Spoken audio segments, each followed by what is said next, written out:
In the set relations and functions, the first section we are going to discuss with is the set or set theory.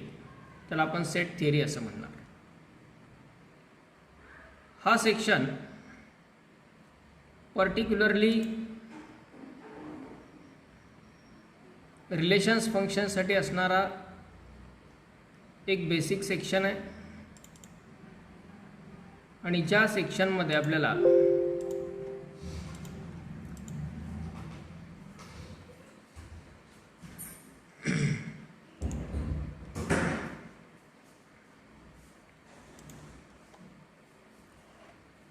Set म्हणजे काय, how the sets are defined, what are the relations between the sets, त्या सेट्समधले relations काय आहेत, what are the operations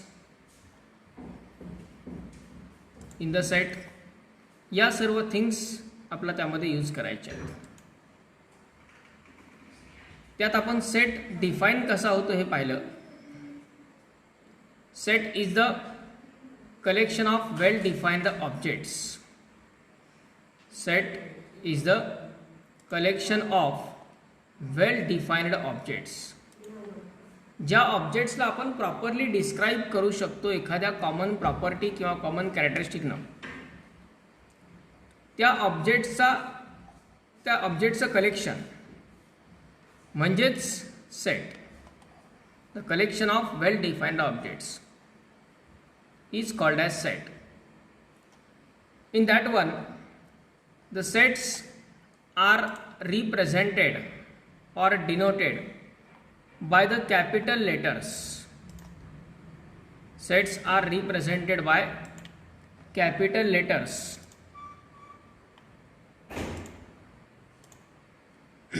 A, B, C, D up to Z. ह्या different नोटेशन्सने आपण set represent करू शकतो किंवा सेट डिनोट करू शकतो. त्या सेटमधले जे एलिमेंट्स आहेत ते एलिमेंट्स आपण स्मॉल लेटर्सनी डिनोट करतो, A B C D up to Z. या कॅपिटल लेटर्सच्या नोटेशनमध्ये काही स्पेसिफिक लेटर्स असे आहेत की ते टिपिकली त्या टाईपचे नंबर्स रिप्रेझेंट करतात आणि यातूनच नंबर सिस्टीमची रिक्वायरमेंट समोर आली. नंबर सिस्टीमनुसार जे नंबर्सचे डिफरंट टाइप्स आहेत, natural numbers, whole numbers, integers, rational numbers and irrational numbers, याचा आपण एक ओव्हरव्ह्यू त्यामध्ये पाहिला. Natural numbers means 1 2 3 dot dot up to infinity. These numbers are used for counting purpose only. काउंटिंगसाठी ज्या नंबर्सचा यूज केला जातो ते नंबर्स म्हणजे नॅचरल नंबर्स. ते 1 पासून इन्फिनिटीपर्यंत असतात आणि ते होल नंबर्स असतात, म्हणजे याच्यामध्ये फ्रॅक्शन्स येत नाहीत, डेसिमल येत नाहीत. Next one is whole numbers. All natural numbers along with 0 form the set of whole numbers. All natural numbers along with 0 forms the set of whole numbers. म्हणजे सगळे natural number आणि plus त्यामध्ये 0 हा एक additional element घेतला की hole नंबरचा set तयार होतो. The set of natural numbers is denoted by capital N. म्हणजे ज्या ज्या ठिकाणी आपल्याला कॅपिटल एन हे नोटेशन पर्टिक्युलरली अशा प्रकारे असतं, एक्स बिलॉंग्स टू एन. ह्या नोटेशनचा अर्थ असतो बिलॉंग्स टू. बिलॉंग्स टू म्हणजे त्या सेटमध्ये तो एलिमेंट आहे. X belongs to N means x is an element in the set of natural number. म्हणजेच आपण त्याला शॉर्टमध्ये म्हणू शकतो x is a natural number. X हा नॅचरल नंबरच्या सेटमधला एलिमेंट आहे, म्हणजेच एक्स हा नॅचरल नंबर आहे. त्यानंतर असं असेल x does not belongs to N, म्हणजे एक्स हा नॅचरल नंबर नाही. एक्स हा नॅचरल नंबर नाही. बरोबर. Likewise belongs to and does not belongs to हे या सेटच्या रेफरन्सने येणारं नोटेशन आहे. मग capital N denote the set of natural numbers, capital W denote the set of whole numbers. Integers, what are integers? Integers हे पण होल नंबर्सच असतात, पण त्यामध्ये all positive whole numbers, negative whole numbers and zero together forms the set of integers. याच्यामध्येही fraction येत नाहीत, decimal येत नाहीत, हे पण सगळे कंप्लीट नंबर्स आहेत. So these are positive and negative whole numbers along with zero. That set is called set of integers denoted by capital Z or capital I. इंटिजर्सचा सेट हा कॅपिटल झेड किंवा capital I या नोटेशनने denote केला जातो किंवा represent केला जातो. Okay.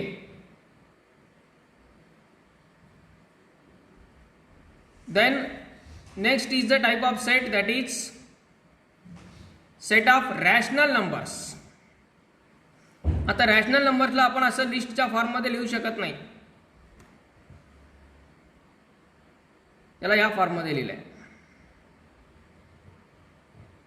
X such that x is equal to p upon q, where p q belongs to I or integers.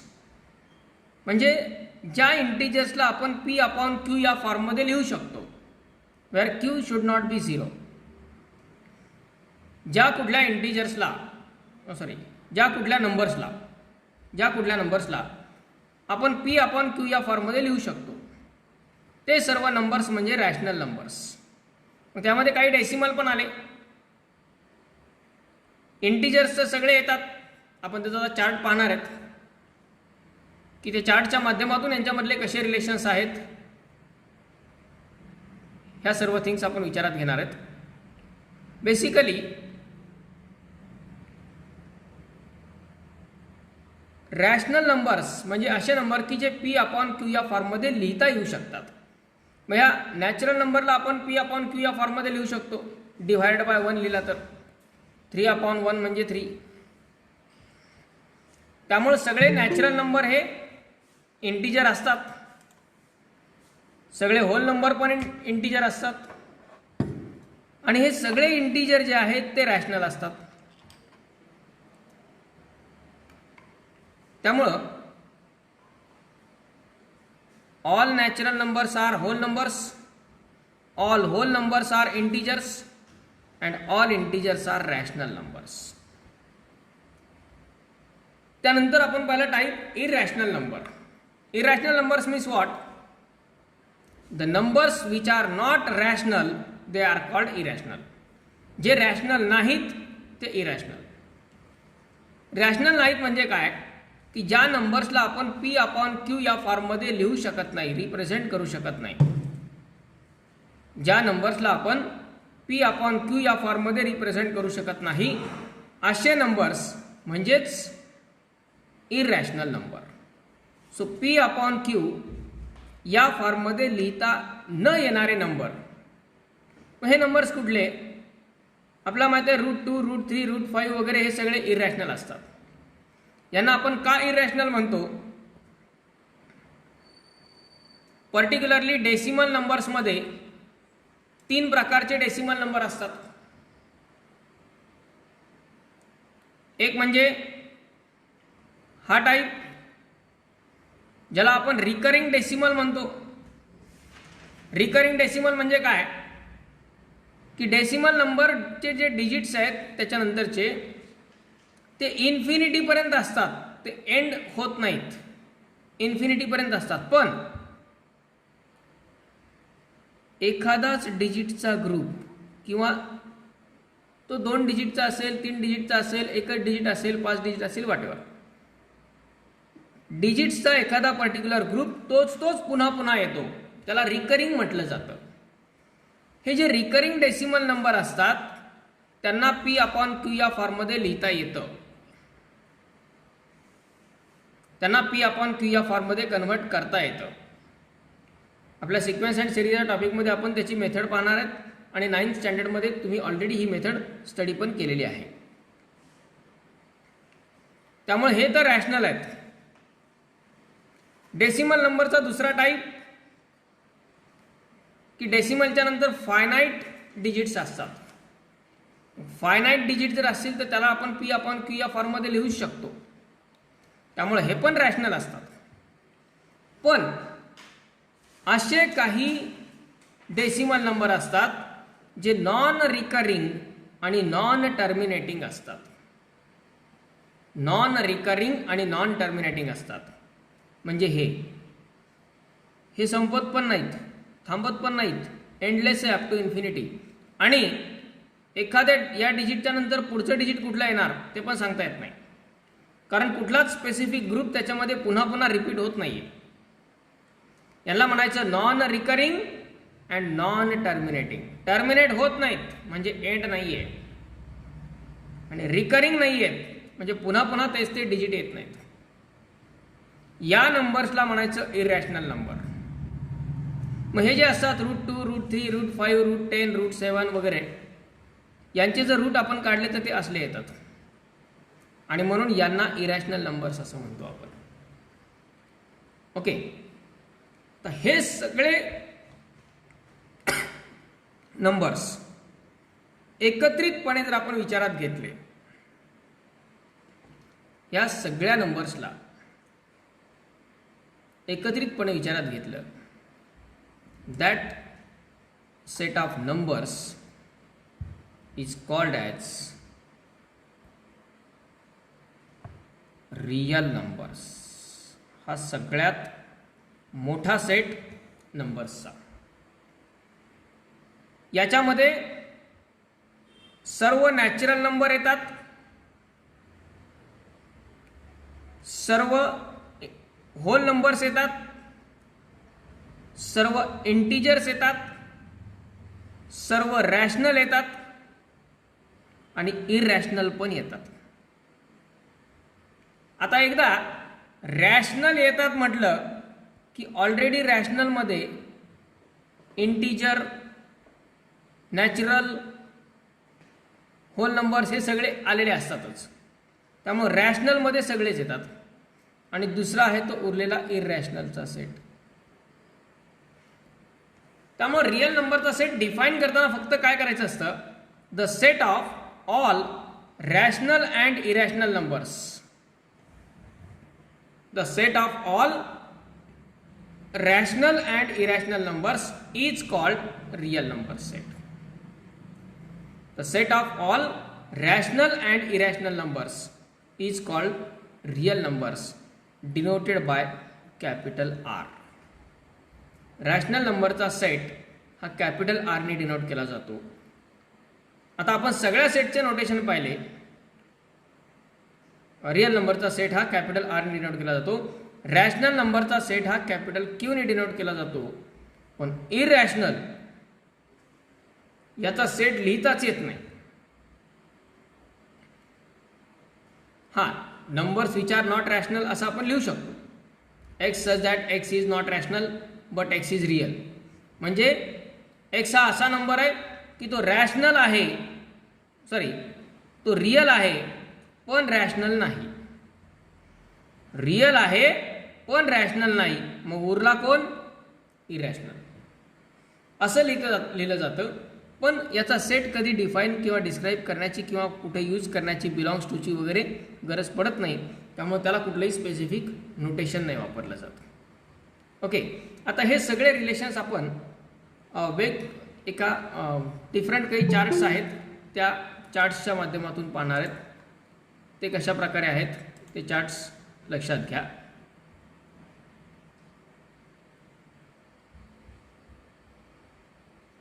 Rational and irrational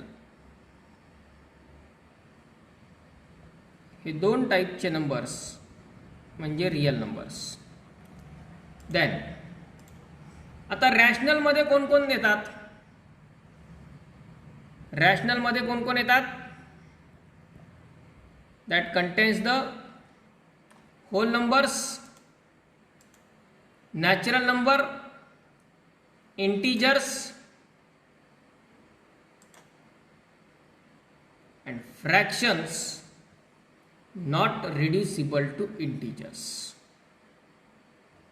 rational मध्ये कोण कोण येतात? Whole numbers, then natural numbers, then integers. हे सगळे तर येतातच, पण असे काही फ्रॅक्शन्स येतात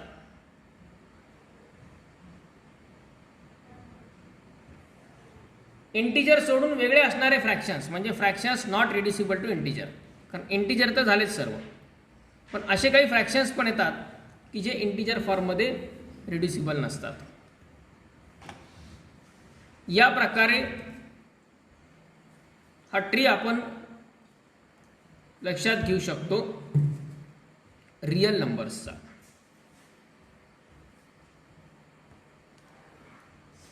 then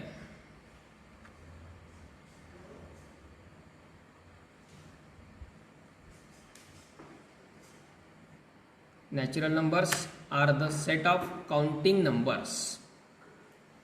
Natural numbers are the set of counting numbers and is denoted by capital N. Capital N म्हणजेच त्यातले एलिमेंट्स आहेत 1 2 3 4 5 dot dot dot up to infinity. Whole numbers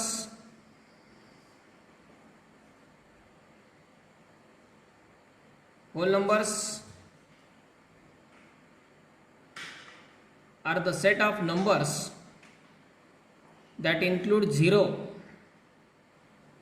Set of numbers that include 0 plus the set of natural numbers.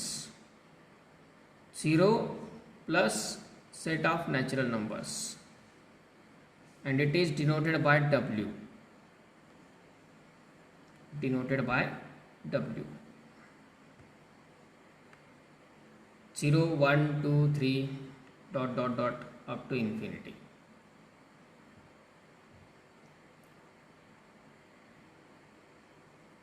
Completed this.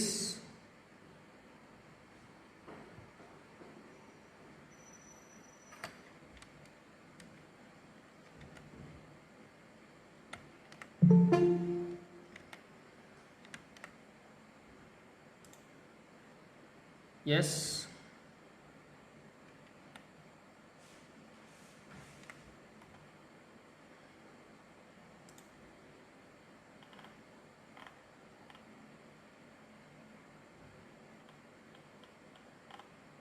Okay. Next one. Integers. Integers are the set of whole numbers and their opposites. किंवा त्याला तुम्ही असे म्हणू शकता, integers the set of positive and negative whole numbers including 0. Set of positive and negative integers, positive and negative whole numbers including 0. -3, -2, -1, 0, 1, 2, 3 dot dot dot.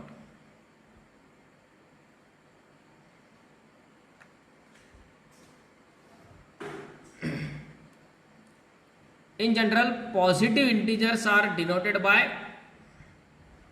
काही ठिकाणी z ऐवजी z plus असं नोटेशन असतं.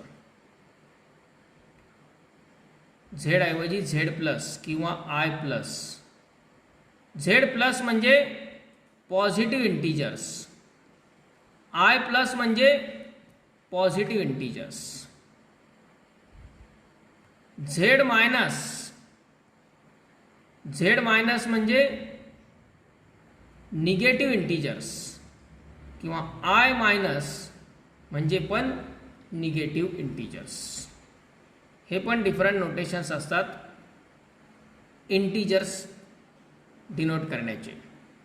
जेव्हा फक्त झेड किंवा आय असं म्हटलं जातं तेव्हा पूर्ण इंटिजर्सचा सेट. पण झेड प्लस म्हटलं की पॉझिटिव्ह इंटिजर्स, आय प्लस म्हटलं की पॉझिटिव्ह इंटिजर्स, झेड मायनस म्हटलं निगेटिव्ह इंटिजर्स आणि आय मायनस म्हटलं तर negative integers. Okay, got this 4 notations? Z plus, I plus, Z minus, I minus.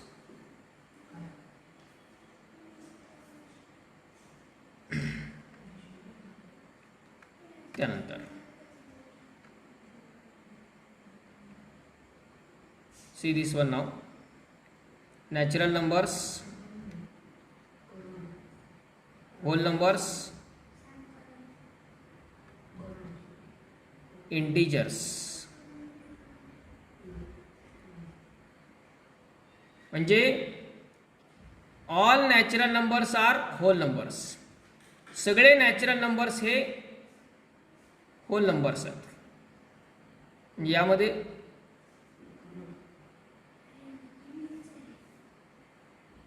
जर आपण कन्सिडर केला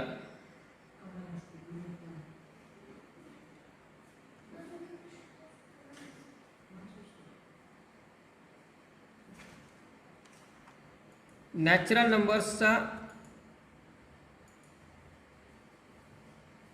एक मधला इलिप्स किंवा मधलं सर्कल नॅचरल नंबरचं आहे. त्याच्यानंतर त्याच्या बाहेरचं जे सर्कल आहे ते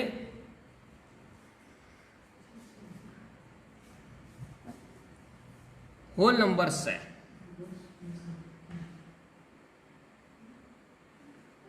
ओके, आणि याच्या बाहेरचं जे शेवटचं सर्कल आहे तिसरं ते आहे इंटिजर्स.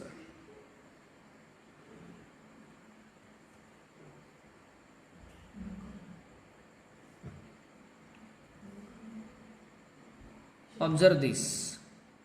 म्हणजे याला आपण असं म्हणू शकतो all natural numbers are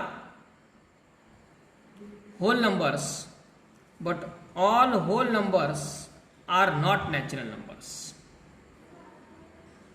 All whole numbers are integers,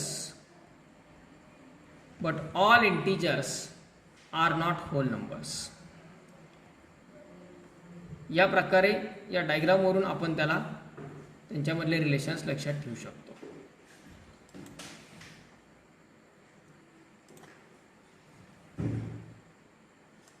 म्हणजे सेटच्या लँग्वेजमध्येच म्हणायचं म्हटलं तर नॅचरल नंबर्सचा सेट हा होल नंबरच्या सेटचा सबसेट असतो. The set of natural numbers is the subset of whole numbers. आता हे सबसेट वगैरे काय आपला सेट थिअरीमध्ये पुढच्या भागामध्येच विचारात घ्यायचं आहे, पण ते तुम्हाला माहित आहे सबसेट म्हणजे काय ते. The set of natural numbers is subset of whole numbers and the set of whole numbers is the subset of integers. Okay,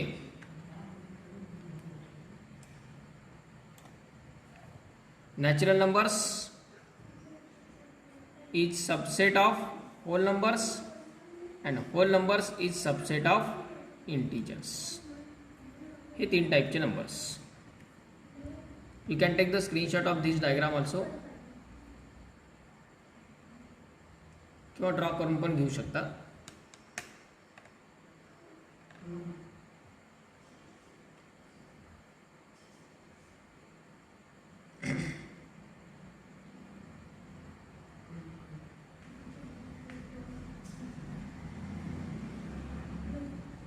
Completed.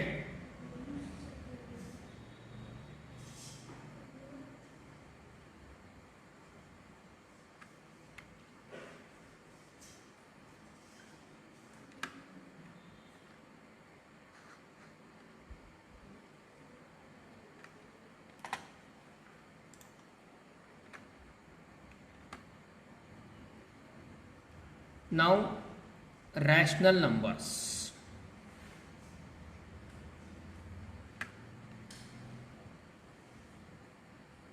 Rational numbers are any numbers that can be expressed. Rational numbers are any numbers. लिहून घेताय ना तुम्ही? Rational numbers are any numbers that can be expressed in the form of a upon b म्हणा किंवा p upon q म्हणा, कुठलंही चालेल. कुठलं तरी एक नोटेशन तुम्ही फॉलो करू शकता. Rational numbers are any numbers that can be expressed in the form a upon b किंवा p upon q where a and b are integers and b not equal to 0 किंवा p and q are integers, p and q are integers and q not equal to 0 किंवा a upon b असं notation वापरलं असेल तर a and b are integers and b not equal to 0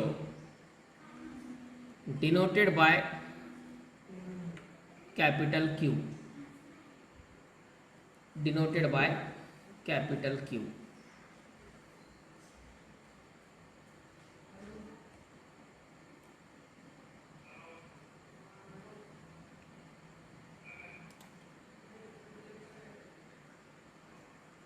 rational numbers,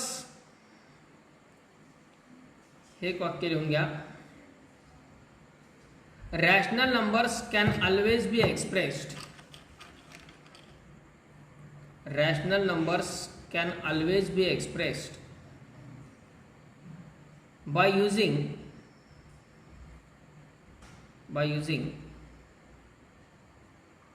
terminating decimals and repeating decimals. Rational नंबर्सला आपण terminating डेसिमलच्या फॉर्ममध्ये किंवा recurring डेसिमलच्या फॉर्ममध्ये लिहू शकतो. रॅशनल नंबर्सला टर्मिनेटिंग डेसिमल किंवा रिकरिंग डेसिमलच्या फॉर्ममध्ये लिहू शकतो, कारण इथेच आपली इरॅशनलची डेफिनेशन तयार होणार आहे. Rational numbers can always be expressed by using terminating decimals and recurring decimals किंवा रिपीटिंग डेसिमल्स. ओके, आता टर्मिनेटिंग म्हणजे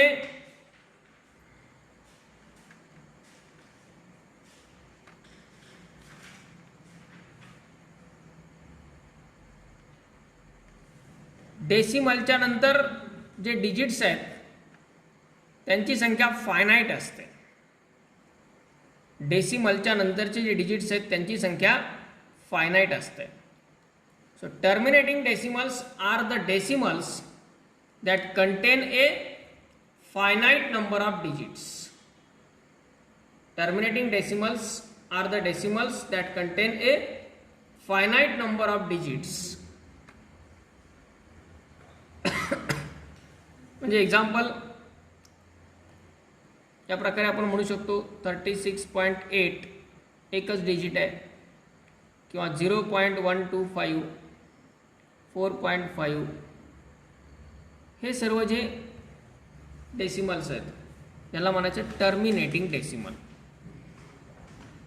आपल्याला हे माहिती असतं, पण प्रॉब्लेम काय होतं, यांची नावं आठवत नाहीत, कोणाला काय म्हणायचं ते. आणि काही वेळा काय केलं जातं, मग क्वेश्चन्समध्ये वगैरे अशा नावांवरून थोडंसं कन्फ्युजन क्रिएट केलं जातं. टर्मिनेटिंग म्हणजे काय, नॉन टर्मिनेटिंग म्हणजे काय, रिकरिंग म्हणजे काय, नॉन रिकरिंग म्हणजे काय. टर्मिनेटिंग डेसिमल म्हणजे ज्याच्या डेसिमल नंबरच्या नंतर जे डिजिट्स आहेत त्या डिजिट्सची संख्या फायनाईट असते, मर्यादित असते, त्याला म्हणायचं टर्मिनेटिंग डेसिमल्स. आणि टर्मिनेटिंग डेसिमल्स हे रॅशनल नंबर असतातच. त्यानंतर रिपीटिंग डेसिमल्स किंवा रिकरिंग डेसिमल्स. रिपीटिंग डेसिमल्स किंवा रिकरिंग, यात काय होतं, इन्फायनाईट नंबर ऑफ डिजिट्स असतात. डेसिमलच्या नंतर इन्फायनाईट नंबर ऑफ डिजिट्स असतात, पण त्यातला स्पेसिफिक ग्रुप ऑफ डिजिट्स हा रिपीट होत असतो. स्पेसिफिक ग्रुप ऑफ डिजिट्स हा रिपीट होतो. म्हणजे for instance 0.333 dot dot dot dot किंवा 1.99999 त्याला आपण 1.9 बार असं लिहू शकतो, किंवा 7.689689 dot dot dot dot.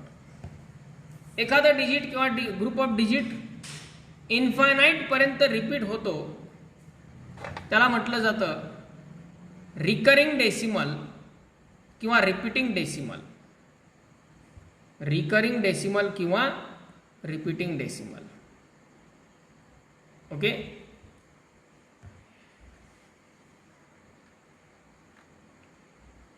And now irrational numbers. ह्या डेसिमलचे जे 3 प्रकार असतात, पहिला टर्मिनेटिंग, दुसरा रिपीटिंग आणि तिसरा तो म्हणजे non recurring and non terminating. Irrational number define कसे करणार आपण? Write down. Irrational numbers are any number that cannot be expressed in the form a upon b. Irrational numbers are any number that cannot be expressed in the form a upon b किंवा p upon q, तुम्ही जर ते notation वापरत असाल तर. जे rational नाहीत ते इरॅशनल, म्हणजेच ज्या नंबर्सला आपण p अपॉन q या फॉर्ममध्ये, a अपॉन b या फॉर्ममध्ये एक्सप्रेस करू शकत नाहीत, असे नंबर म्हणजे इरॅशनल नंबर्स असतात. They are expressed as non terminating. पुढे लिहा. They are expressed as non terminating and non recurring decimals. Non terminating and non recurring किंवा non repeating decimals.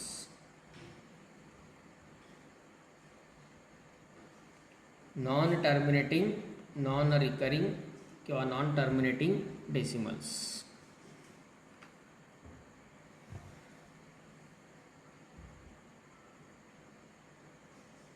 It means what? Decimals that go on forever without repeating a pattern. याच्यामध्ये कुठलाही pattern repeat होत नाही, infinity पर्यंत ते जातात. Infinity पर्यंत जातात, पण कुठलाही पॅटर्न रिपीट होत नाही, कुठलाही ग्रुप ऑफ डिजिट रिपीट होत नाही. त्याला म्हणायचं non terminating and non repeating number, आणि ते असतात इरॅशनल नंबर्स.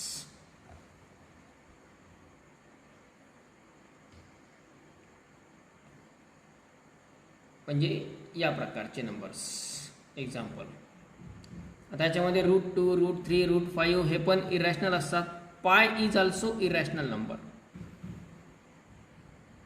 पाय इज ऑल्सो इरॅशनल नंबर. आता पायची व्हॅल्यू 22/7 असते. हा तर p अपॉन क्यूच्या फॉर्ममध्ये झाला, a अपॉन बीच्या फॉर्ममध्ये झाला 22/7, बरोबर. पण ही त्याची अप्रॉक्सिमेट व्हॅल्यू आहे, एक्झॅक्ट नाही. त्याची ॲक्च्युअल व्हॅल्यू असते 3.14 आणि पुढे dot dot dot dot dot, मग ते रिपीट होत चालतात डिजिट्स. ती त्याची ॲक्च्युअल व्हॅल्यू आहे. 22/7 ही जी व्हॅल्यू आपण घेतो ती अप्रॉक्सिमेट व्हॅल्यू असते, आणि म्हणून पाय हा सुद्धा इरॅशनल नंबर आहे. Pi is also irrational number.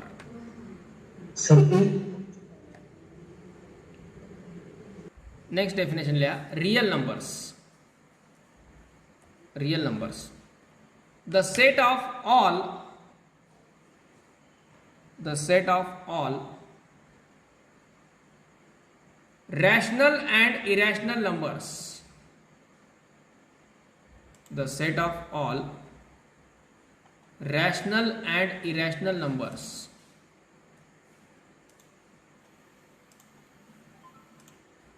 is called real numbers. The set of all rational and irrational numbers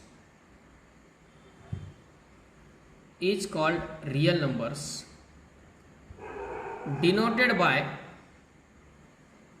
capital R. Denoted by capital R.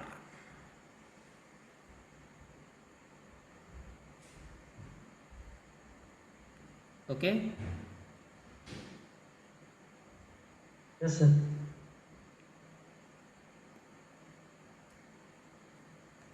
Now moving again towards our set theory. The set define केला आपण the collection of well defined objects is called as set. The collection of well defined objects is called set. सेटची definition पण लिहून घ्या आता पुढे. इथून पुढे सेट आपला सुरू होतो. The collection of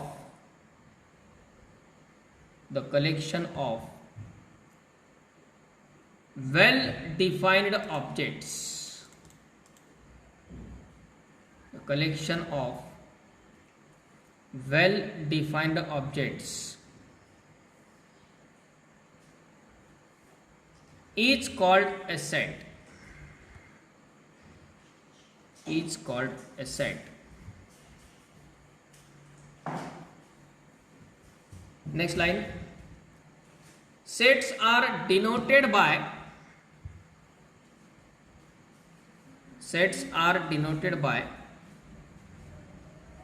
capital letters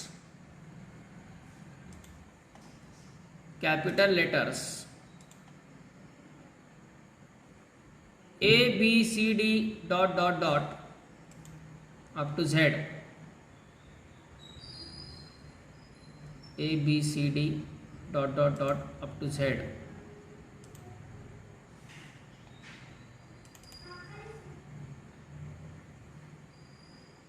And elements in the set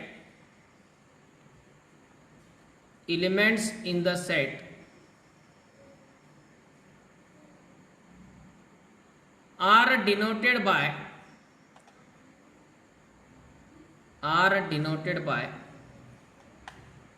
small a, b, c, d dot dot dot up to infinity, up to z. Sorry, a, b, c, d dot dot dot up to z. Small letters. Now in this one, next is the methods of representing a set. Methods of representing a set. Set represent करण्याच्या methods. Set कशा पद्धतीने represent केला जातो? Set represent करण्याच्या दोन methods आहेत. कोणकोणत्या? Roster form आणि set builder form. Roster form. This roster form is also called list method. Roster form is also called list method. And second one is set builder form. These are two methods of representing a set. Set represent करण्याच्या या दोन method आहेत. Now what is this roster form means? Roster form म्हणजे काय किंवा list method म्हणजे काय? In this method elements in the set are represented in the form of list. In this method elements of a set are represented in the form of list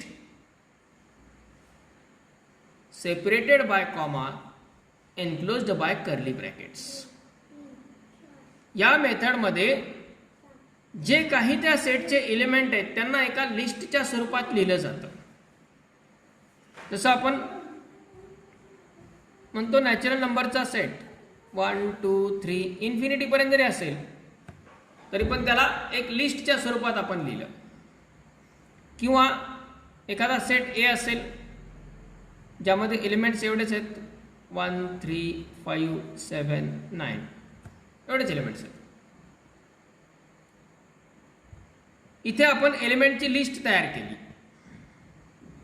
किंवा बी हा एक set आहे याच्यामध्ये elements आहेत suppose A E I O you.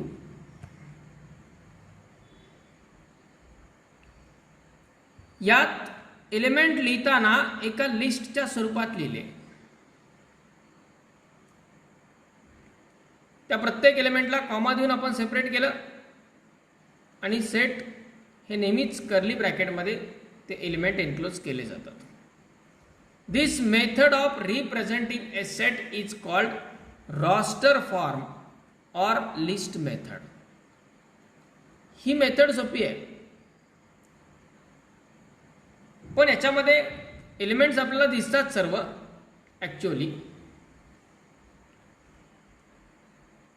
ज्यावेळेस खूप मोठमोठे set असतात त्यावेळी या मेथडचे काही ड्रॉबॅक पण आहेत की जसं डॉट डॉट डॉट देऊन आपल्याला लिहावं लागतं मग सगळे एलिमेंट दिसत नाहीत. पण या स्वरूपात लिहिला जाणारा जो सेट असतो ही मेथड जी आहे सेट रिप्रेझेंट करण्याची that method is called list method और roster form. Okay, now in this case there are some properties of this list method. या लिस्ट मेथडच्या काही प्रॉपर्टीज पण आहेत. या प्रॉपर्टीज काय एक तर डेफिनेशनमध्येच टाकले आपण. Elements in the set are separated by commas and enclosed by curly bracket.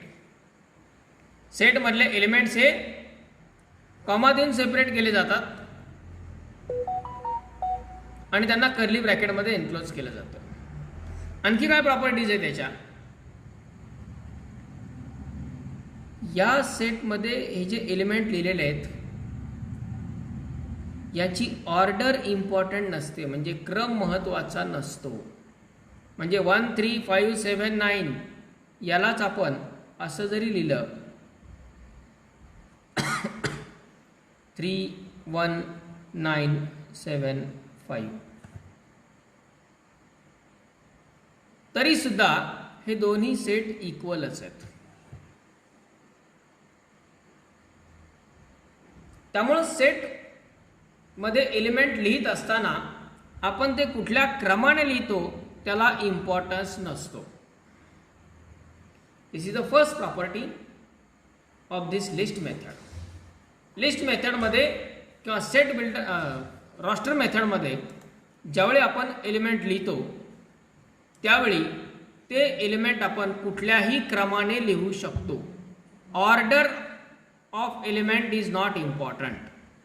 किंवा हे एलिमेंट्स आहेत A E I O U याला आपण लिहिताना O I E U A असं काही पण रँडमली लिहू शकतो. Doesn't matter. Order in which the elements are represented is not important. Okay, कळाली ही property. Secondly the repetition of elements is not allowed. Means every element in the set must be written only once. Set मधला प्रत्येक element हा लिहिताना एकदाच लिहायचा असतो. त्याला पुन्हा रिपीटेड फॉर्म मध्ये लिहिता येत नाही. एखादा म्हणेल नाही मला लिहायचं आहे लिही. समजा आता हा सेट आहे तो असा लिहिला एखाद्याने 1 3 3 5 परत 3 लिहा वाटला त्याला 7 परत 5 लिहिला परत 7 लिहिला परत 3 लिहिला परत 9 लिहिला. किती लिहा. जर आपल्याला विचारलं या सेटमध्ये किती एलिमेंट आहेत 1 2 3 4 5 6 7 8 9 10 असं नाही म्हणता येणार. या सेटमध्ये 5च एलिमेंट आहेत. कोणकोणते? 1, 3, 5, 7 आणि 9. कारण तुम्ही ते रिपीटेड फॉर्ममध्ये रिपीटेड जरी लिहिले तरी त्याचा काही उपयोग नाहीये.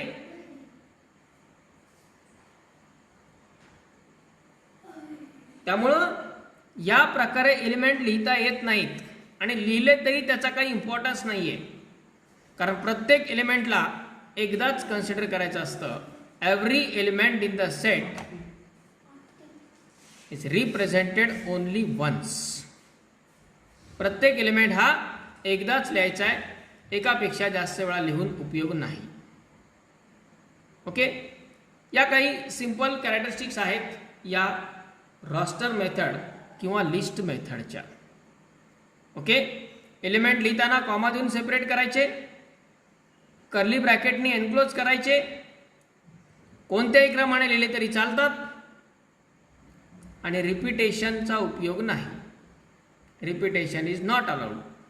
These are the simple properties of this list method or roster form. कळलं या properties? Yes, sir.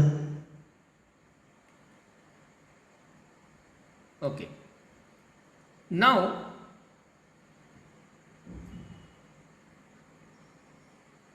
the important is now set builder form. यांना तेव्हाही त्रास दिलेला असतो 9th स्टँडर्डमध्ये आणि आता इथून पुढेही सेट थिअरीमध्ये जर कुणाचा सगळ्यात जास्त त्रास असेल तर तो हा सेट बिल्डर फॉर्मचा.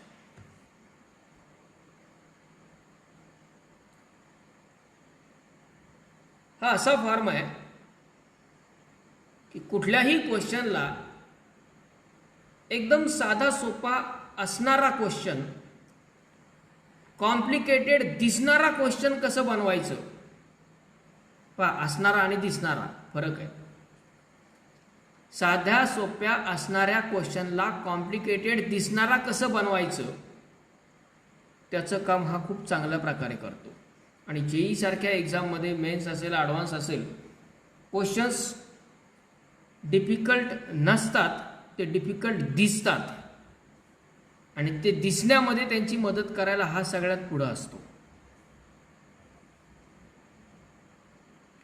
कारण या बोर्डांना चांगल्या प्रकारे माहीत आहे की मेजॉरिटी स्टुडंट्स हे कन्सेप्च्युअल लर्निंग वरती फोकस करत नाहीत. सेट बिल्डर फॉर्म म्हणजे काय हे विचारलं की आपण हे पटकन सांगणार, पण मेनली ज्या वेळी ज्या ठिकाणी त्या प्रकारचं रिप्रेझेंटेशन असतं त्या रिप्रेझेंटेशनवरती विचार करणारे किती जण, त्याचा अर्थ लक्षात येणारे किती जण, हे खूप महत्त्वाचं आहे. कारण या फॉर्ममध्ये लिहिलेला जो सेट असतो त्याचा अर्थ लक्षात आला की प्रॉब्लेम 50% पेक्षा जास्त तिथे सॉल्व्ह होतो. आणि हे फक्त सेट चॅप्टरमधल्या किंवा रिलेशन फंक्शन टॉपिकमध्येच वापरतात असं नाही, ते कोणत्याही टॉपिकमध्ये त्याचा रेफरन्स देऊ शकतात. म्हणजे बऱ्याच वेळा असं घडतं की इतर टॉपिकमधले सुद्धा, मग सिक्वेन्स अँड सिरीजमधला क्वेश्चन असेल किंवा एखादा परमिटेशन कॉम्बिनेशनमधला क्वेश्चन असेल किंवा एखादा प्रोबॅबिलिटीमधला क्वेश्चन असेल किंवा कॅल्क्युलसमधला एखादा क्वेश्चन असेल, त्याही ठिकाणी याचा रेफरन्स ते देतात. Set builder form. What is this set builder form? Set builder form म्हणजे काय, तो काय असतो? या मेथडमध्ये ज्यावेळी सेट लिहिला जातो त्यावेळी आपल्याला सेटचे एलिमेंट दिसत नाहीत.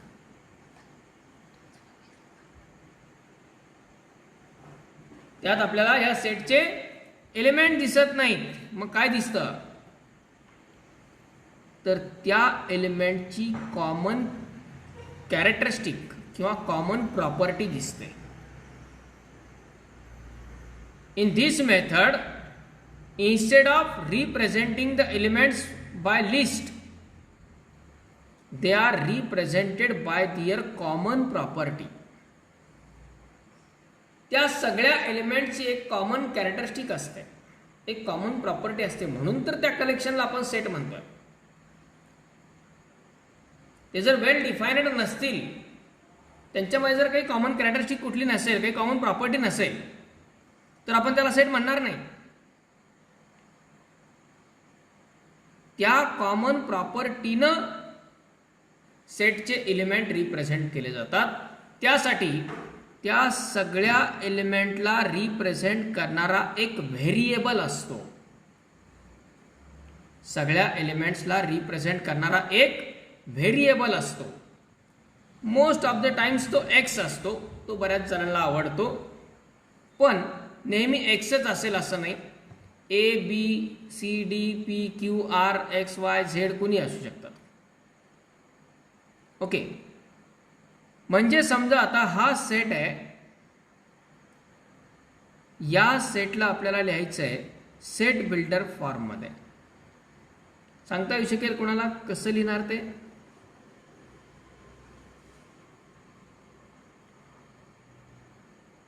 बी हा सेट आहे. या सेटला आपल्याला सेट बिल्डर फॉर्ममध्ये लिहायचं आहे.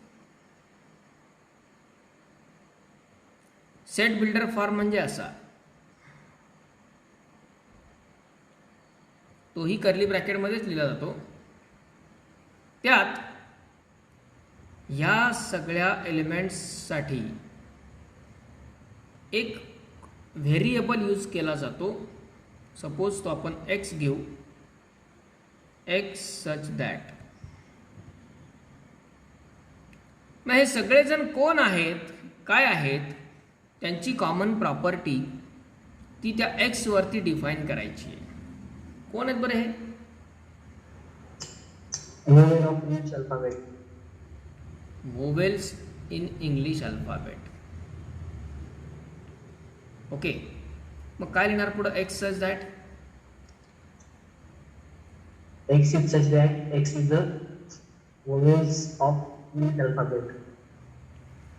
यामध्ये हा जो व्हेरिएबल आहे तो यातल्या प्रत्येक एका एलिमेंटला सेपरेटली रिप्रेझेंट करतो.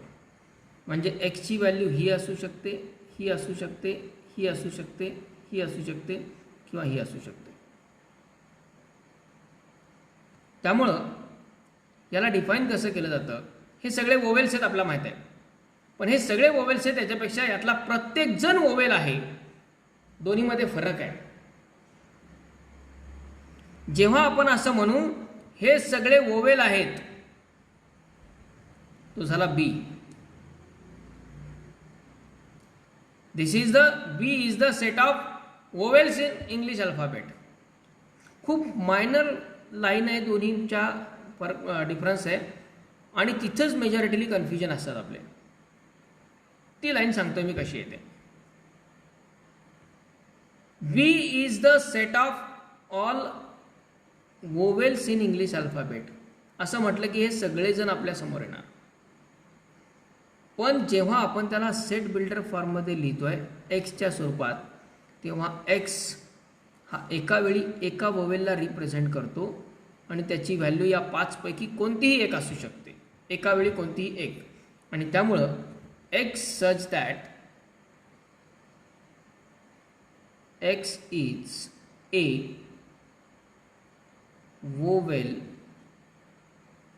in English alphabet किंवा alphabets. X such that X is a vowel in English alphabet. काय करतात काही जण याला X such that X is a set of vowels in English. X is not set. X is an element in the set. X हा set नाही आहे, तर x हा त्या बी या सेटमधला, आपण बीलाच लिहितोय ना त्या फॉर्ममध्ये. हा जो बी आहे तोच आपण लिहितोय वेगळ्या स्वरूपात. एक्स हा या सेटमधला एक एलिमेंट आहे आणि तो काय? X is a vowel in English alphabet. English अल्फाबेटमध्ये वोवेल्स कोण कोण असतात, किती असतात ते आपल्याला माहित आहे. मग एक्स इज इक्वल टू ए असेल, ई असेल, आय असेल, ओ असेल, यू असेल. ओके, समजा ए हा सेट आहे, तो लिहायचा आहे आपल्याला सेट बिल्डर फॉर्ममध्ये. सेट बिल्डर फॉर्म म्हणजे काय? In this method elements are represented by their common property. मग आता ह्या सगळ्या एलिमेंटची कॉमन प्रॉपर्टी काय सांगता येऊ शकते? किंवा ए हा सेट आपल्याला आता लिहायचा आहे सेट बिल्डर फॉर्ममध्ये, तो कसा लिहिणार कोणी सांगू शकेल? इथपर्यंत मी लिहून देतो. X such that. पुढे काय सांगता येईल?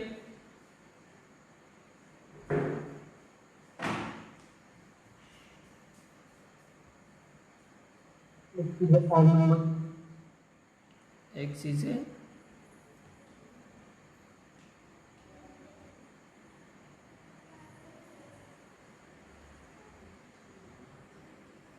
Yes.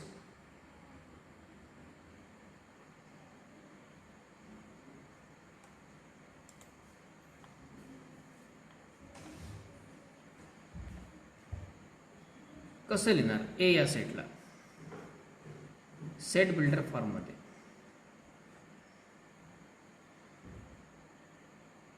X is such that X is the odd number greater than 0 and less than 10.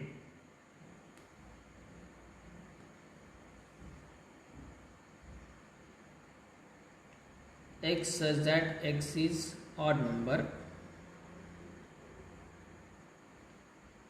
greater than 0 and less than 10. Numbers, sir.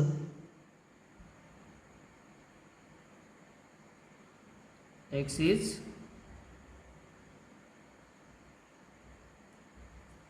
पहा इथे जर आपण असं म्हटलो चालेल, हे असं काही अडचण नाही आहे. पण basically even number odd numbers हे नॅचरल नंबरमध्येच रिप्रेझेंट केले जातात, निगेटिव्हकडे नाही जाते. आणि यात निगेटिव्ह नंबर कुठला नाही पण आहे. हे नॅचरल नंबर आहेत, बरोबर आहे. त्याला आपण असंही लिहू शकतो x such that x is an odd natural number and x less than 10. 10 पेक्षा लहान असणारा तो ऑड नॅचरल नंबर आहे, बरोबर. किंवा अजून शॉर्ट त्याला नोटेशनच्या फॉर्ममध्येच लिहायचं म्हटलं पूर्णच, तर असंही लिहिता येईल x such that x is odd number x belongs to n and x less than 10. याही प्रकारे लिहिता येऊ शकतं. आपण खूप वेगळ्या प्रकारे रिप्रेझेंटेशन देऊ शकतो सेट बिल्डर फॉर्ममध्ये. ओके, सेट बिल्डर फॉर्म म्हणजे काय की या मेथडमध्ये जे लिस्ट मेथडचे सर्व एलिमेंट्स आहेत त्यांना कॉमन प्रॉपर्टीनं रिप्रेझेंट केलं जातं. आपल्याला याचं आयडेंटिफिकेशन करता येणं गरजेचं असतं. बऱ्याच वेळा काय होतं, सेट देताना अशा स्वरूपात देतात, त्याचं कन्व्हर्जन या स्वरूपात करावं लागतं. या फॉर्ममधला सेट याच्यात कन्व्हर्ट, या फॉर्ममधला सेट यामध्ये कन्व्हर्ट. त्याचं एकदा मिनिंग आपल्याला कळलं की त्यातले एलिमेंट नेमके काय आहेत, की मग त्याच्यावरच्या फर्दर प्रोसेस या आपल्याला इझी जातात. यासाठी आपल्याला बऱ्याच काही एक्झाम्पल्सवरती अजून वर्किंग करावे लागणार आहे. बरेच काही एक्झाम्पल्स आणखी पाहावे लागणार आहेत. त्याशिवाय हे खूप डिफिकल्ट थिंग नाही आहे, ही सिम्पल थिंग आहे. फक्त आपल्याला थोडंसं त्याच्यावरती वर्किंग करावं लागतं की वेगळ्या प्रकारचे सेट वेगळ्या प्रकारे रिप्रेझेंट केले. म्हणजे पहिला टाईपचा क्वेश्चनचा टाईपच आपण हा आता पाहणार आहेत की लिस्ट मेथडमधल्या सेटला सेट बिल्डरमध्ये कसं लिहायचं आणि सेट बिल्डरमधले जे सेट आहेत त्यांना लिस्ट मेथडमध्ये कसं रिप्रेझेंट करायचं. Okay, this is the definition part of list method and set builder form. Okay.